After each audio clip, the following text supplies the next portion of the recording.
നമസ്കാരം. എല്ലാവർക്കും ഷൈനി വിഷനിലേക്ക് സ്വാഗതം. ഇന്നത്തെ വീഡിയോയിൽ നമ്മുടെ മുടി സിൽക്കിയും ഷൈനിയുമാക്കി മാറ്റാൻ പറ്റുന്ന ഷാമ്പു എങ്ങനെ വീട്ടിലുണ്ടാക്കാമെന്നും മുടി കഴുകുമ്പോൾ ശ്രദ്ധിക്കേണ്ട കുറച്ച് കാര്യങ്ങൾ കൂടിയാണ് ഇന്നത്തെ വീഡിയോയിൽ പറയുന്നത്. ഈ ഷാമ്പു ഉപയോഗിച്ചതിന് ശേഷം കണ്ടീഷണർ ഉപയോഗിക്കേണ്ട ആവശ്യമേ ഇല്ല. ഇതിൽ ചേർത്തിരിക്കുന്ന ഇൻഗ്രീഡിയൻസ് എല്ലാം പ്രകൃതിദത്തമാണ്. അപ്പോൾ നമുക്ക് ഉണ്ടാക്കാൻ തുടങ്ങാം. അതിനായി ഫ്രഷ് ആയിട്ടുള്ള അലോവേര ഒരു ചെറിയ കഷ്ണം എടുത്തിട്ടുണ്ട്. ഇത് കട്ട് ചെയ്ത ഭാഗത്ത് നിന്ന് മഞ്ഞ കളറിലെ കുറച്ച് ദ്രാവകം വരും. അത് കളഞ്ഞിട്ട് വേണം നമ്മൾ ഉപയോഗിക്കാൻ. അതിന് ചൊറിച്ചിലും ഇറിറ്റേഷനൊക്കെ ഉണ്ടാകും. അലോവേര ഇതുപോലെ കട്ട് ചെയ്ത് വെള്ളത്തിലിട്ട് വെക്കുകയോ 5-10 മിനിറ്റ് ഇങ്ങനെ വെച്ച് ദ്രാവകമൊക്കെ പോയതിന് ശേഷം മാത്രമേ ഉപയോഗിക്കാവൂ. ഇതിങ്ങനെ വെള്ളത്തിൽ വെച്ചപ്പം ആ കറയെല്ലാം ഈ വെള്ളത്തിൽ ഇറങ്ങി. ഇനി ഇതിൻ്റെ സൈഡിലുള്ള മുള്ളു ഭാഗം ചെത്തിക്കളയാം. പിന്നെ ഇത് ചെറിയ കഷ്ണങ്ങളായി മുറിച്ച് മിക്സിയുടെ ജാറിലിടാം. ഇതിപ്പം ഒരു ചെറിയ കഷ്ണം അലോവേരയാണ് എടുത്തിട്ടുള്ളത്. ഫ്രഷ് അലോവേര ഇല്ലെങ്കിൽ റെഡിമെയ്ഡ് അലോവേര 1 ടീസ്പൂൺ എടുക്കാം. അടുത്തതായി വേണ്ടത് ചെമ്പരത്തിപ്പൂവാണ്. ചെമ്പരത്തിപ്പൂവും ചെമ്പരത്തിയിലേക്ക് പണ്ടുകാലം മുതലേ താളിയായിട്ടൊക്കെ ഉപയോഗിച്ചു പോകുന്നതാണ്. ഞാനിതിലേക്ക് 5 ചെമ്പരത്തിപ്പൂവാണ് എടുത്തിട്ടുള്ളത്. ഇതൊക്കെ കുറച്ച് കൂടുതൽ എടുത്താലും കുഴപ്പമൊന്നുമില്ല. ചെമ്പരത്തിപ്പൂ മുടി കൊഴിച്ചിൽ തടയാനും മുടി തഴച്ചു വളരാനും താരനകറ്റാനും എല്ലാം സഹായിക്കുന്ന ഒന്നാണ്. ചെമ്പരത്തിപ്പൂവിൽ അടങ്ങിയിരിക്കുന്ന അമിനോ ആസിഡുകൾ മുടിയിൽ തേക്കുമ്പോൾ നല്ലൊരു കണ്ടീഷണറായി മാറുന്നു. ചെമ്പരത്തിപ്പൂ മുടി പൊട്ടുന്നത് തടയാനും നല്ലൊരു ഷാമ്പുവായും ഉപയോഗിക്കാം. ഇതിന് നന്നായി ഒന്ന് അരച്ചെടുക്കാം. ആദ്യം കുറച്ച് വെള്ളം ഒഴിച്ച് അരയ്ക്കാം. ഇപ്പോൾ 1/4 ഗ്ലാസ് വെള്ളം മാത്രമേ ഒഴിച്ചിട്ടുള്ളൂ. അധികം വെള്ളം ഒഴിച്ചു കഴിഞ്ഞ് നന്നായി അരഞ്ഞു കിട്ടത്തില്ല. ഇതിപ്പോൾ അരച്ചെടുത്തിട്ടുണ്ട്. ഇതൊന്ന് അരിച്ചെടുക്കാം. അരിച്ചില്ലെങ്കിലും കുഴപ്പമൊന്നുമില്ല. എന്നാലും മുടിയിൽ ഒട്ടിപ്പിടിച്ചിരിക്കാതിരിക്കാൻ നമുക്ക് അരിച്ച് തന്നെ എടുക്കാം. കറ്റാർവാഴ മുടിയെ മോയ്സ്ചറൈസ് ചെയ്തു വെക്കാനും മുടി നല്ല മൃദുത്വവും തിളക്കവും ഉള്ളതായി വെക്കാനും സഹായിക്കുന്നു. ഇത് തലയോട്ടിയിലെ വരൾച്ചയെ സുഖപ്പെടുത്താനും നല്ലൊരു കണ്ടീഷണറായും പ്രവർത്തിക്കുന്നു.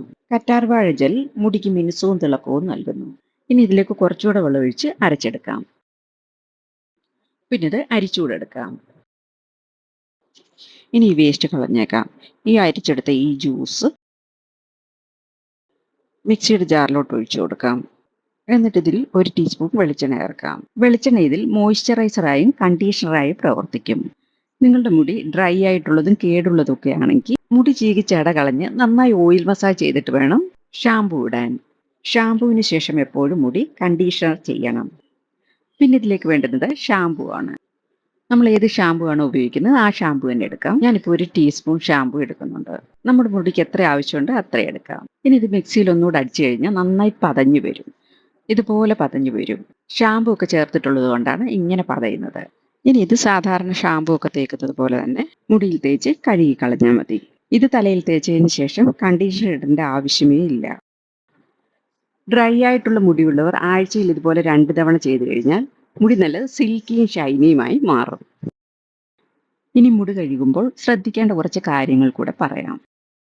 മുടി എപ്പോഴും തണുത്ത വെള്ളത്തിൽ കഴുകാൻ ശ്രമിക്കുക. തണുത്ത വെള്ളത്തിൽ മുടി കഴുകിയാൽ മുടി മിനുസമുള്ളതായി തീരുന്നു. ചൂടുവെള്ളത്തിൽ മുടി കഴുകിയാൽ മുടി ഡ്രൈ ആകുന്നു. കുളി കഴിഞ്ഞ് മുടിയിലെ വെള്ളം മൃദുവായി കോട്ടൺ തുണി വെച്ച് ഒപ്പിയെടുക്കുക. എപ്പം മുടിയിൽ ഷാമ്പു ഇട്ടാലും കണ്ടീഷണർ കൂടി ഉപയോഗിക്കുക. കണ്ടീഷണർ മുടി പൊട്ടാതിരിക്കാനും മുടിക്ക് നല്ല തിളക്കവും മിനുസവും നൽകാനും സഹായിക്കും. ഷാമ്പു തലയിൽ തേക്കുമ്പം മുടി നനച്ചതിന് ശേഷം മാത്രം ഷാമ്പു മുടിയിലിടുക. അല്ലെങ്കിൽ ഷാമ്പു വെള്ളത്തിൽ പതപ്പിച്ചതിന് ശേഷം ഇതുപോലെ തലയിൽ തേക്കുക. രാസവസ്തുക്കൾ അടങ്ങിയ ഷാമ്പു മുടിയിൽ അധിക നേരം വെച്ചുകൊണ്ടിരിക്കരുത്. തല കഴുകുമ്പോൾ നഖം വെച്ച് ഉരച്ച് കഴുകാതിരിക്കുക. വിരലുകളുടെ തുമ്പ് വെച്ച് സോഫ്റ്റായി കഴുകാൻ ശ്രമിക്കുക. ഡെയിലി തലയിൽ ഷാമ്പു തേക്കാതെ ആഴ്ചയിൽ 1-2 പ്രാവശ്യം തലയിൽ തേക്കുക. ഇങ്ങനെയൊക്കെ കുറച്ച് കാര്യങ്ങൾ ശ്രദ്ധിക്കുന്നത് നല്ലതാണ്. നമ്മൾ ഉണ്ടാക്കിയിരിക്കുന്ന ഷാമ്പുവിൽ ചേർത്തിരിക്കുന്ന ഇൻഗ്രീഡിയൻസ് എല്ലാം തന്നെ ഒരു കണ്ടീഷണറിന്റെ ഫലമാണ് ചെയ്യുന്നത്. അതുകൊണ്ട് ഇത് തേച്ചതിന് ശേഷം കണ്ടീഷണർ ഉപയോഗിക്കേണ്ട ആവശ്യമില്ല. മുടി സിൽക്കിയും ഷൈനിയുമായി ഇരിക്കാനും മുടി പൊട്ടിപ്പോകാതെ നല്ല ആരോഗ്യത്തോടെ ഇരിക്കാനും സഹായിക്കും. നിങ്ങൾക്ക് എൻ്റെ വീഡിയോ ഇഷ്ടമായാൽ ലൈക്കും ഷെയറും സബ്സ്ക്രൈബും കമൻറ്റും ചെയ്യാൻ മറക്കരുതേ. താങ്ക്